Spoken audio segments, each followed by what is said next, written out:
বন্ধুরা, প্রার্থনা হলো ঈশ্বরের সাথে আমাদের হৃদয়ের সরাসরি সংযোগ। অনেক সময় আমরা দীর্ঘ প্রার্থনা করি, কিন্তু ভেতরে শান্তি পাই না। আবার কখনো কখনো কয়েকটি সহজ কথা বললেই আমাদের জীবন আশীর্বাদে ভরে ওঠে। আজ আমি আপনাদের বলবো প্রার্থনার সময় 3টি বিশেষ কথা, যা বললে আপনার জীবনে ভরে উঠবে শান্তি, আশীর্বাদ ও ঈশ্বরের করুণা। প্রার্থনার শুরুতেই যদি আমরা বলি, ধন্যবাদ প্রভু, তাহলে প্রার্থনার আবহাওয়াটাই বদলে যায়। সবসময় কৃতজ্ঞতা প্রকাশ করুন। কৃতজ্ঞতা শুধু মুখে নয়, দুঃখেও বলতে হবে, কারণ প্রতিটি পরিস্থিতিতেই ঈশ্বর কাজ করছেন। ছোট একটি উদাহরণ দিই। ধরা যাক আপনি অসুস্থ, তবুও যদি বলেন, প্রভু আমি বেঁচে আছি, এটাই তোমার কৃপা, তখন সেই কৃতজ্ঞতা আপনার মনোবল বাড়াবে এবং ঈশ্বর আপনার জীবনে অলৌকিক কাজ করবেন।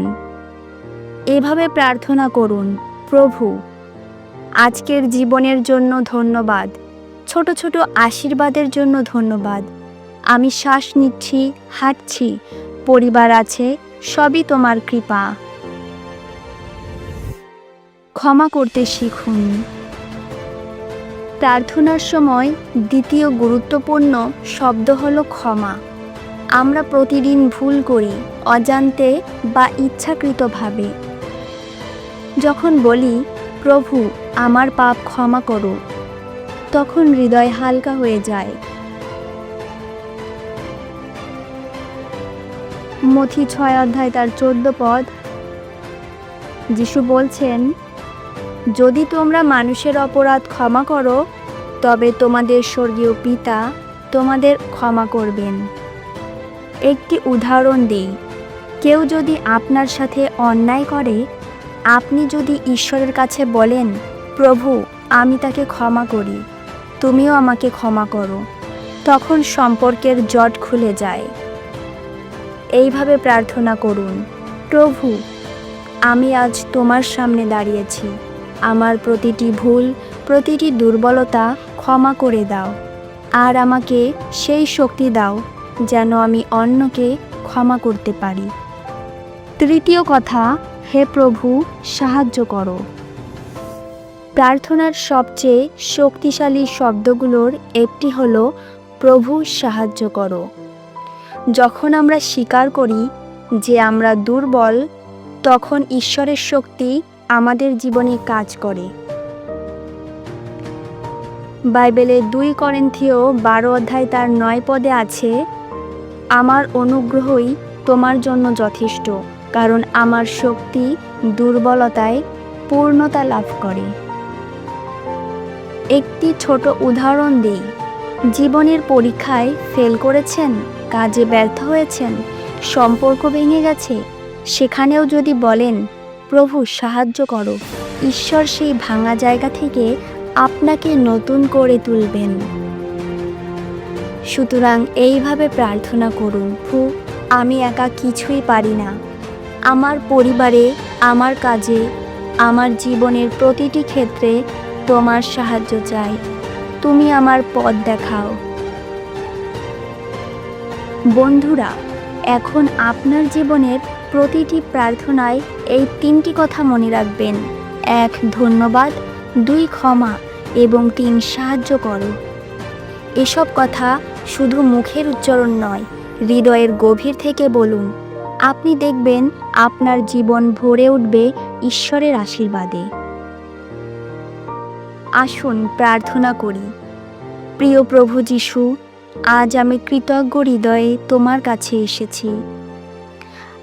আমার জীবনের প্রতিটি আশীর্বাদের জন্য ধন্যবাদ। আমার পাপ ও ভুল ত্রুটি ক্ষমা করো।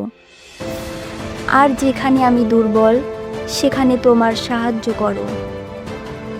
আমাকে, আমার পরিবারকে এবং এই ভিডিও যারা দেখছেন এমন প্রত্যেককে আশীর্বাদ দাও।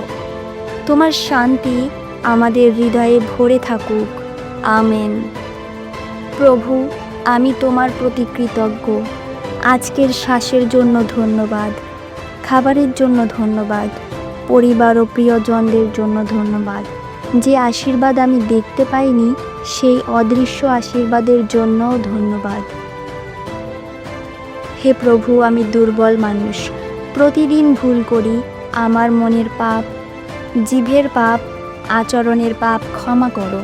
আমি যেমন তোমার কাছে ক্ষমা চাইছি, আমাকেও অন্যকে ক্ষমা করার শক্তি দাও।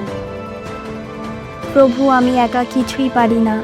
আমার কাজে, পড়াশোনায়, সম্পর্কের ক্ষেত্রে, এমনকি আমার দুঃখ কষ্টেও তোমার সাহায্য চাই।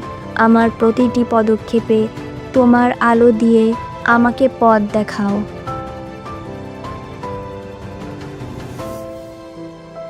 প্রিয় প্রভু, আজ যারা এই প্রার্থনায় অংশ নিচ্ছেন তাদের প্রত্যেককে আশীর্বাদ করো। তাদের ঘরে, কাজে, জীবনে, স্বাস্থ্যে তোমার আশীর্বাদ প্রবাহিত করো। তাদের ভবিষ্যৎ যেন তোমার আলোয় আলোকিত হয়। আমি তোমাদের জন্য শান্তি রেখে যাচ্ছি। আমারই শান্তি আমি তোমাদের দিচ্ছি। জগৎ যেভাবে দেয় আমি সেইভাবে দেই না। তোমরা যারা ক্লান্ত ও বোঝা বয়ে বেড়াচ্ছ, তোমরা সবাই আমার কাছে এসো, আমি তোমাদের বিশ্রাম দেব। কোনো বিষয় নিয়ে চিন্তা ভাবনা করো না, বরং তোমাদের সমস্ত চাওয়ার বিষয় ধন্যবাদের সঙ্গে প্রার্থনার দ্বারা ঈশ্বরকে জানাও।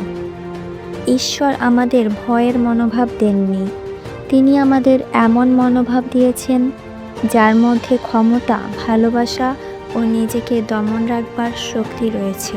বন্ধু, আরও মানুষের কাছে ঈশ্বরের বার্তা পৌঁছে দিতে শেয়ার করুন, লাইক করুন এবং সাবস্ক্রাইব করুন, যেন ঈশ্বরের আরও গৌরব, আরও সুসমাচার প্রচারিত হতে পারে।